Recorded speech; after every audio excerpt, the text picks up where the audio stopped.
Past players, past legends, past legends.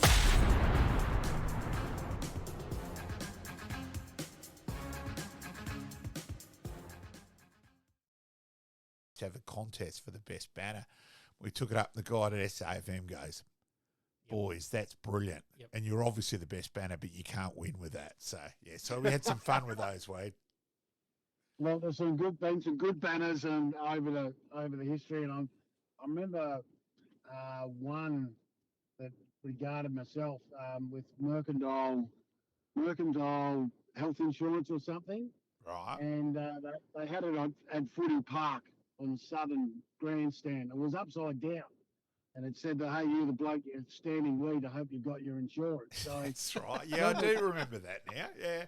Purposely had it upside down so the bloke lying on the ground could read it. Yeah. Yeah. Oh, no way.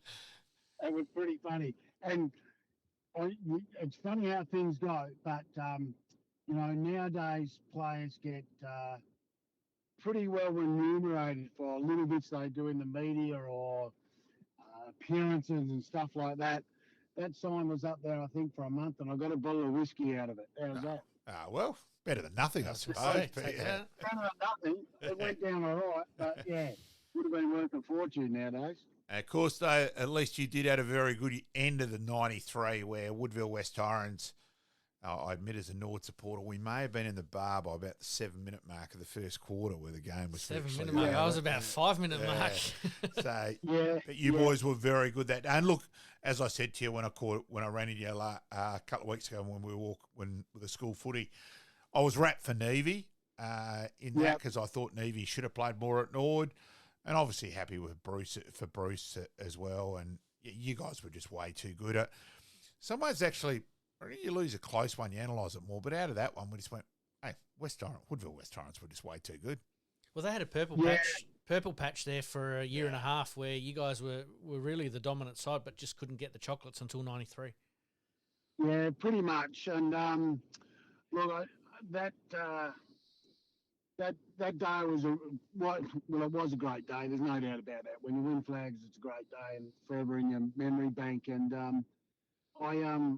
I struggled early. It took me to the 11th minute of the first quarter to get my first touch. And I wish it had taken the bloody rest of you that long.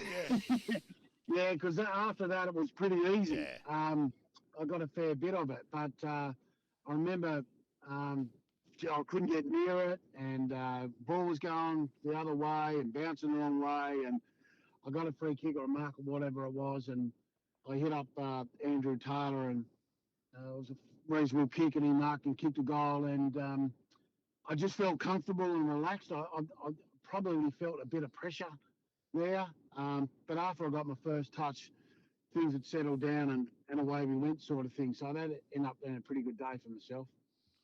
You boys in 94 as well. That's the one where got away, where Timmy G sucked in the retaliator and that. You really there, and Scotty Hodges took over, but you really you should have been 5 or 6 up at quarter time, not 3 up, and you stuffed that up a bit. Yeah, there's no doubt that one we missed that one. We should have gone back to back for sure. The talent was there, the squad was there. We were in pretty good nick, but how many times have Port done it? And I probably won't continue to do it with their list they got down there at the Maggies at the minute. But, back then you never thought you'd beaten Port until the siren had gone. And they just kept creeping and calling, and Timmy Ginniver, master at his class, started the niggling and the naggling, and Port just wound up and really made most. I only watched some highlights recently of that, and just the little half chances that they took. Goals are just getting him back, and then big Scotty up front just leading out and taking some incredible marks, and we know how good a kick he was. So if he got it in his hands, he was going to make you pay. So definitely that was the one that got away. But you look at that 93 flag side, and often I look at that premiership photo, and see the amount of blokes there that had gone on or had played VFL, AFL footy was astonishing, you know. A lot of blokes, 15 or 16 blokes end up playing AFL footy out of that team. And of course, there's a late Jamie Tate too as well, and Yeah, Lawrence Shackey involved there. So there's some tragedy there is involved as well, Weed. Yeah. So, oh, absolutely. And this year we had our 30-year reunion. Yeah. It's hard to believe, 30 years ago. They had a tremendous tribute to Lawrence Shackey and Jamie Tate that day. Yeah. It was really great to see. I think there was only obviously 2 blokes that could never go, and a couple of blokes that would now work overseas that couldn't be there, but the rest of the squad was there, and the club did a great job of recognising those 2 players. Yep. Yeah, I think Christine Williams, the couples, drove the bus there, and full credit to Christine and David Kuzner and the way that was done. I've heard only glowing stuff back from a few of the other guys as well, just how well that was done that day, Weed. Oh, it was perfect. Yeah, perfect. And I think looking around the room, I reckon there might have been a couple of tears in a couple of blokes' eyes as well. Yeah. And so there should have been. Oh, 100%. Yep. So 4 was the one that sort of got away. What happened in 95 and 96? You were sort of in and out with the Crows and Woodville West Torrens? Yeah, pretty much. I only pretty much played 4 or 5 games in 95, 96. I could see the writing was on the wall a little bit for myself. Robert Shaw was there. I wasn't getting a real good look in, even though I was promised a bit of a look in. I wasn't getting a look in, which made it sort of difficult a little bit to have some motivation. I felt it tough in those last 2 years. And at the Eagles as well, I think when you're not in the right frame of mind either coming back, it's always difficult to play good footy. But that's footy, and it's all how you adapt to it. Few of us didn't adapt to it real well. I think 95 and 96 were pretty tough years for my footy anyway. Yeah, I agree. I probably wasn't. Robert Shaw's communication skills weren't great. There was probably a bit of fault on both sides there. Yeah, I think so. I can actually see why the club would appoint Robert, or at least engage in some conversation with him about coaching what we needed to do, just to bring that bit of grittiness back into the team. You know, I think he was very good at Glenelg, and maybe in that role he was very good, but maybe not the master. But he was also pretty reasonable at Fitzroy with what he had. He was able to get them to do some stuff that they probably weren't capable of. But I don't think that Robert perhaps used both the skill sets to advantage. I think he wanted us to be more gritty than the way we used to be playing footy, with skill, quick movement, quick bit of flair. Yep. And those sort of things. I think that's our trademark, always has been our trademark, was our trademark. And I think maybe Shuri took that away from us a little bit and made us play a little bit more gritty. I think he may have influenced Mark Rashudo the wrong way a little bit as well, and trying to be the battering ram, the battering ram instead of his skill level as well. So I think he probably should have stuck with what we were good at, but also and maybe add that little bit more mongrel into us. Do you find that that's a little bit where the Crows are at the moment? They've lost that little bit of flair. They've tried to go a bit too much the wrong way. Well, I think that too, but I also think you've probably got to have some players that have some flair as well. Yep. I think our current day squad's very skinny. I think it's an average list. I really do. It lacks depth. Yeah. I agree 100%. I think it's very, very skinny in a lot of areas. Look, I think this year was a year backwards for us. I think we're still got a long way to go. I know it's a business, but in normal business, I think people would be accountable and they lose their jobs. I can't see anyone copping it in the neck down there for another pretty dismal year. Oh, look, like for mine, Adelaide Football Club worship mediocrity. Nothing against Lockie Murphy and Rob O'Brien as blokes. I respect both of them enormously, and they both try hard, but realistically, they've both played over 100 games, which is extraordinary. Yeah. It's just ridiculous. List cloggers. Oh, yeah. Anyway, we'll move back onto you, Wade. We'll keep going with you, mate. Now, I think you're right. But anyway, yes.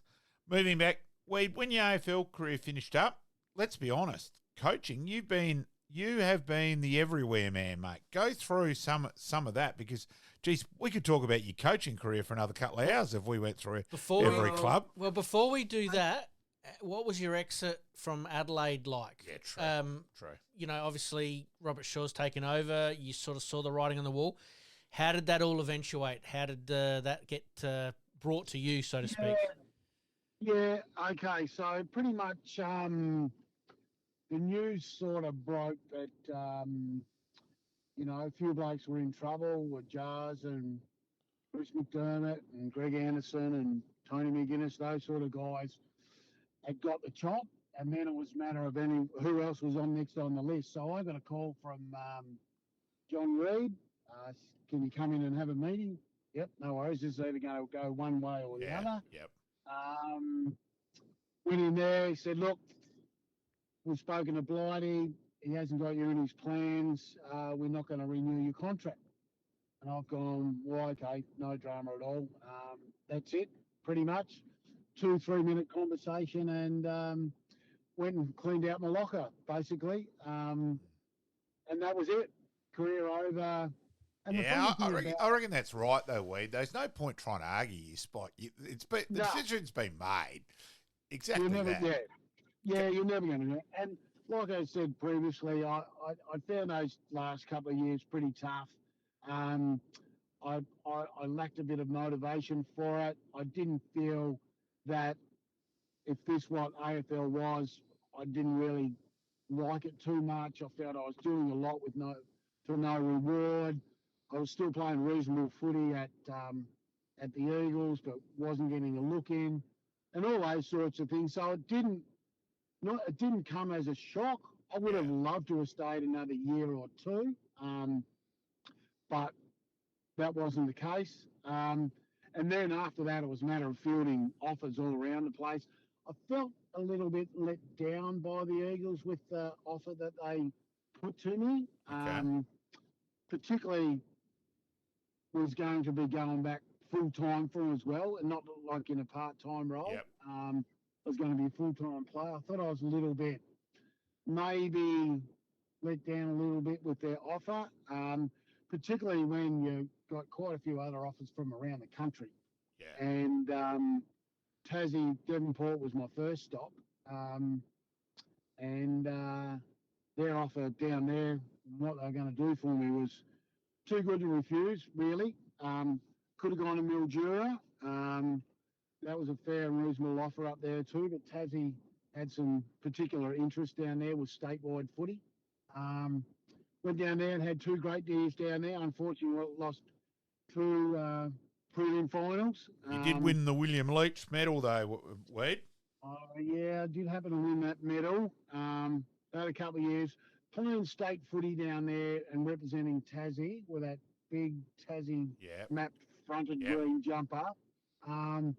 Was, and I played for ACT and I played for the amateurs in South Australia. I played for the Riverina.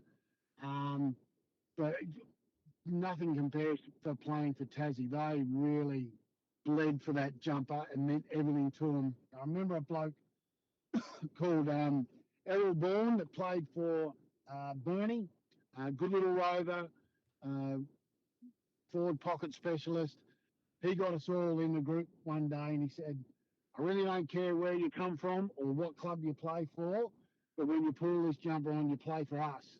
And I think that resonated with everyone.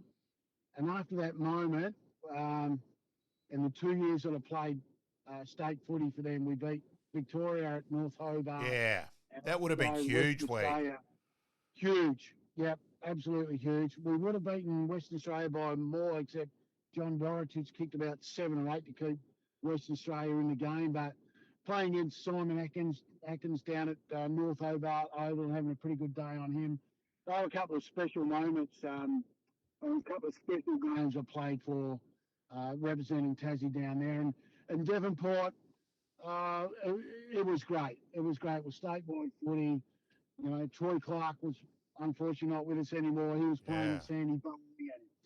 We had a star-studded lineup down there in those rep games. It was really a privilege to play in those games.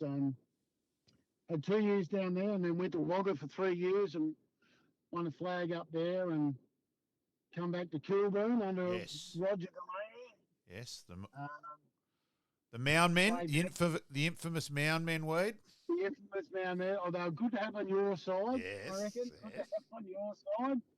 A bit like the Gowans boys. If you're playing against them, you didn't like them too much. But the crowd at Elizabeth loved them. Yes.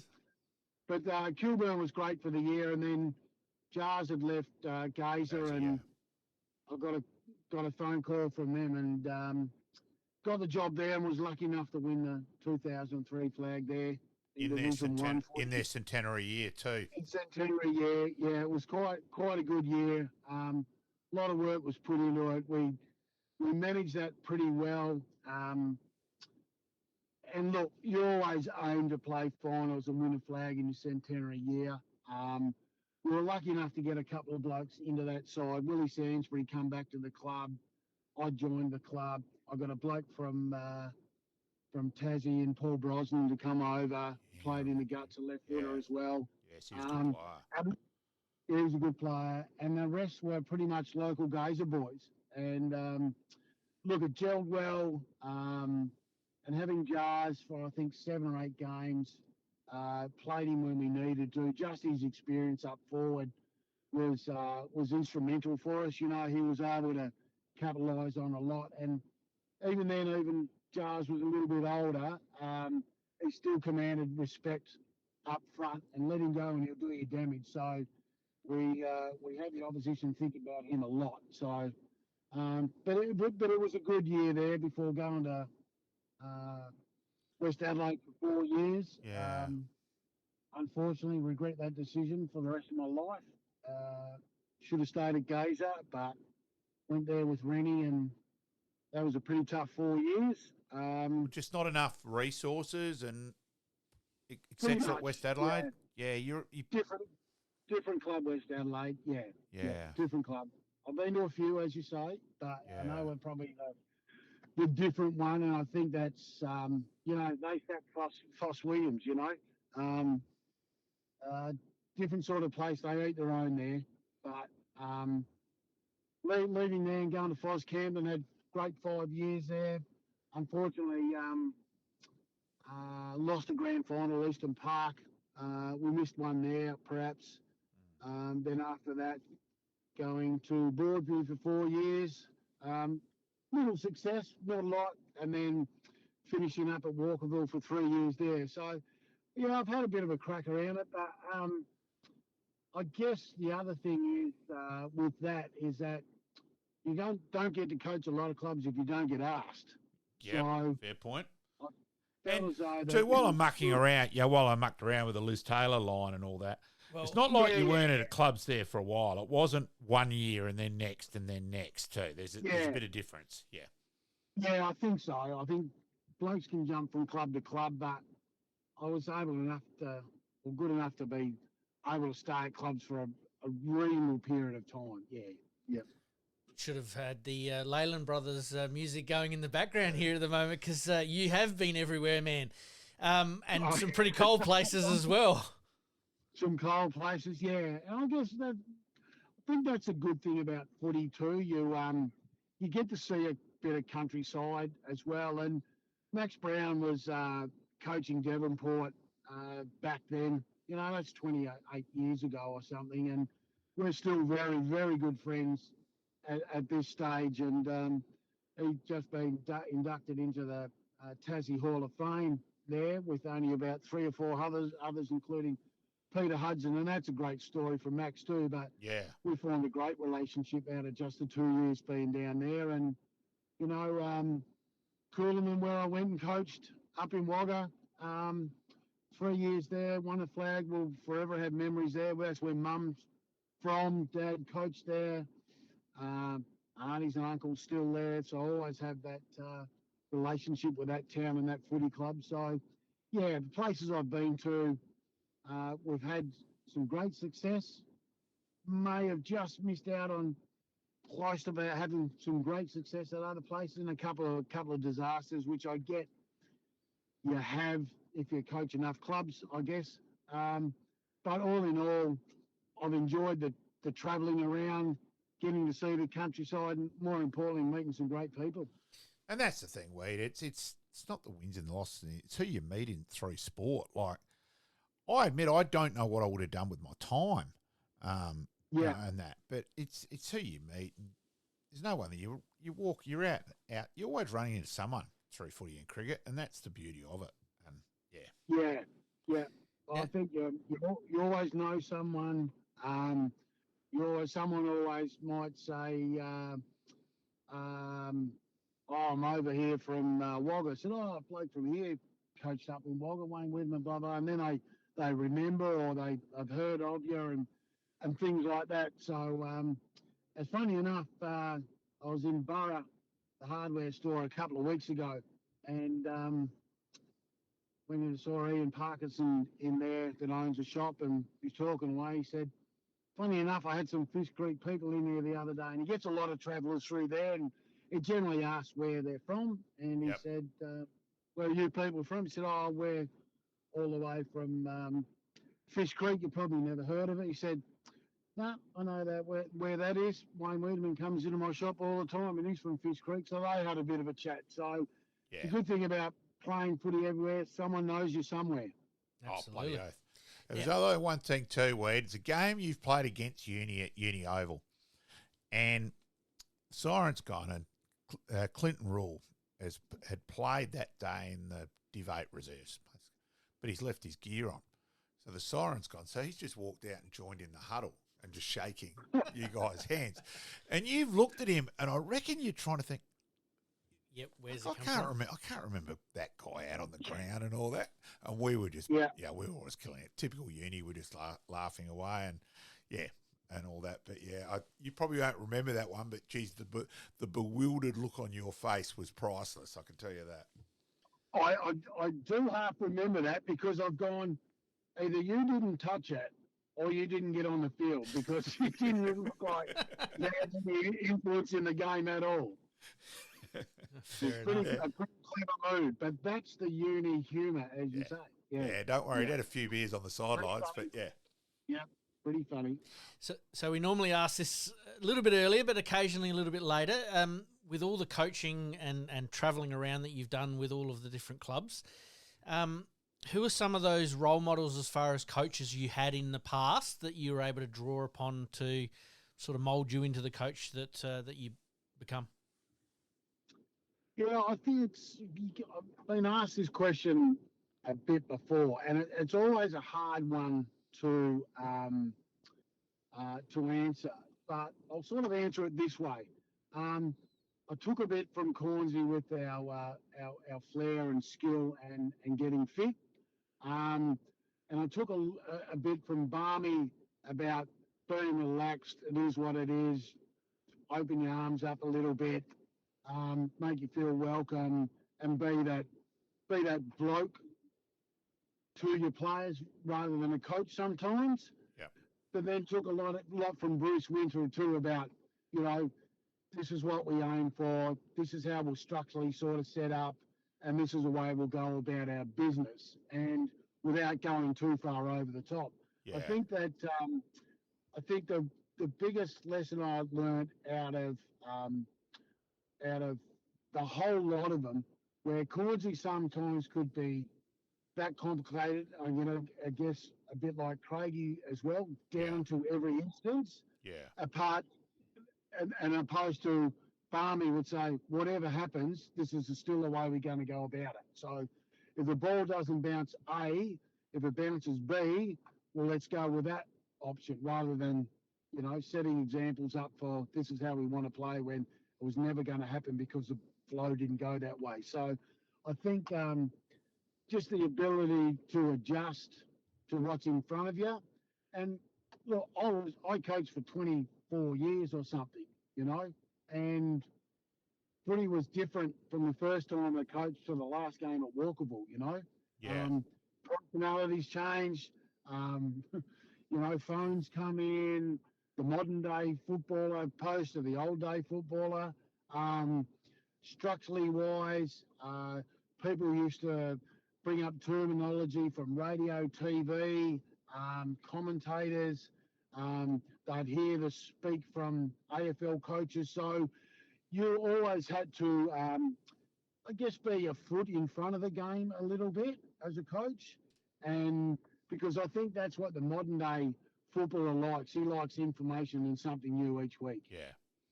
Now, where you're now living up at Clare, and life's taken a bit of a change recently. You're back into the nappy side of things, etc. Wade. Oh, here we go.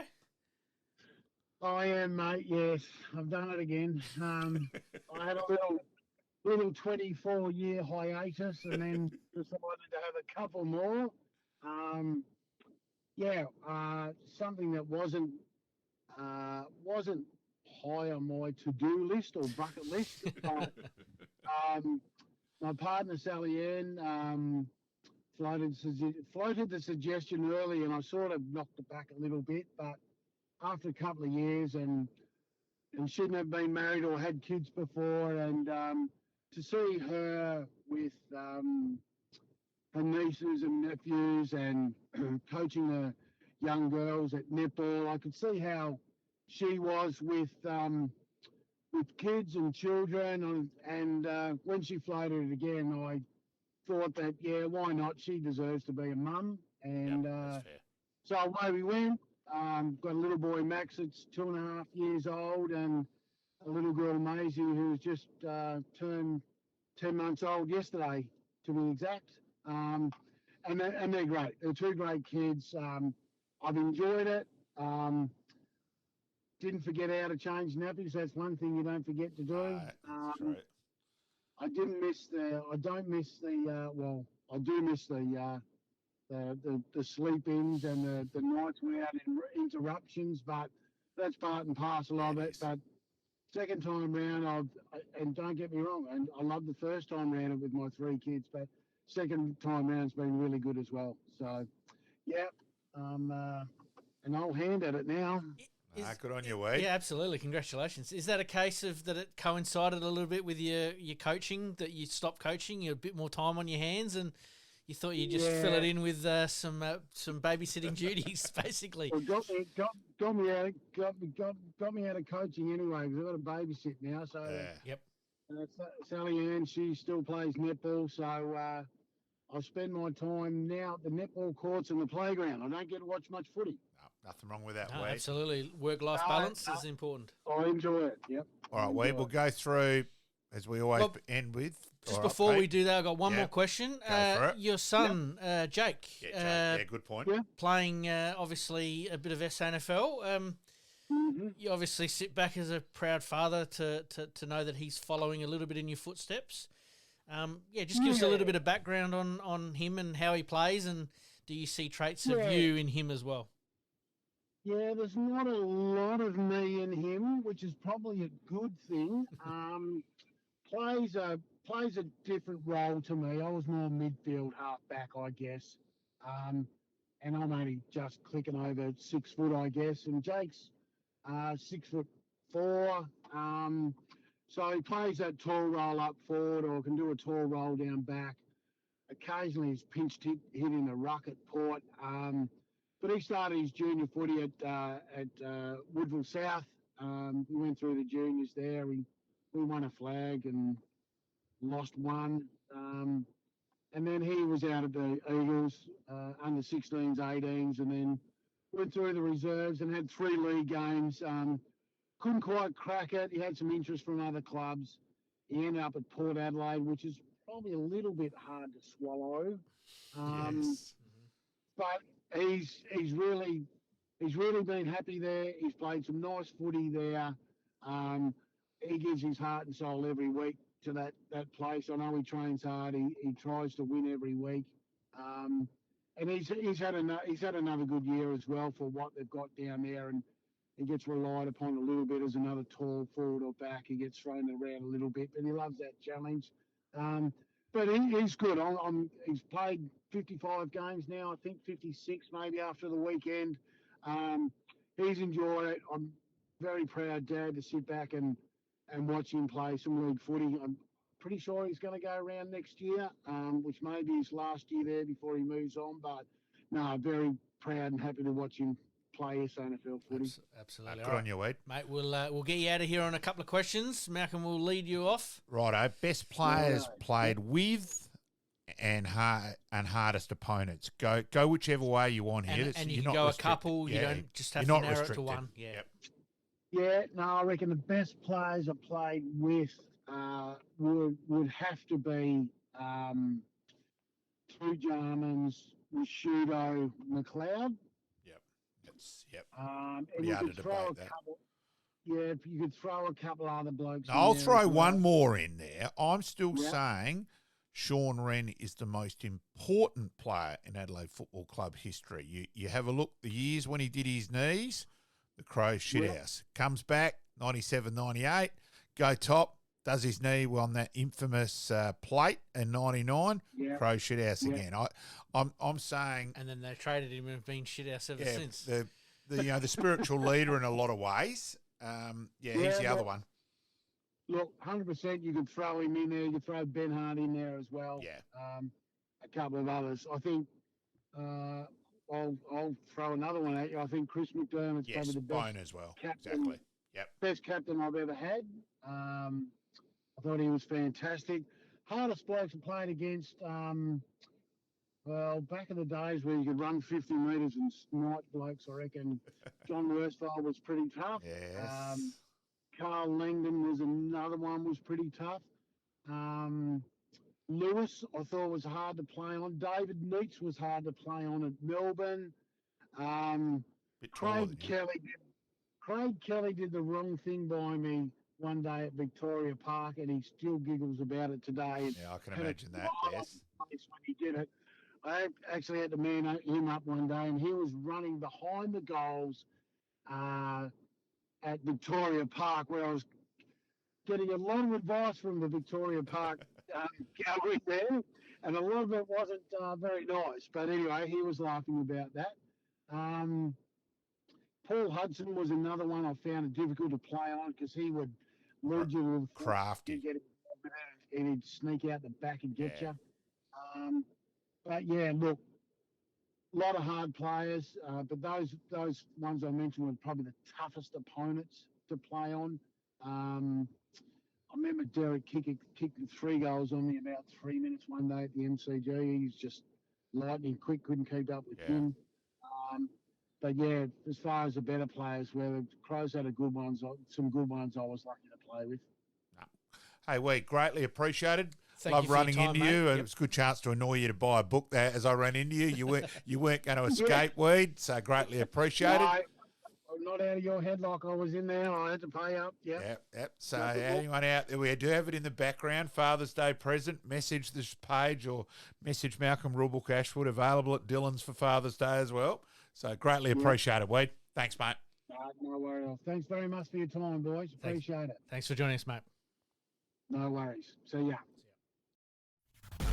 Liking this podcast? Please like, rate, and subscribe.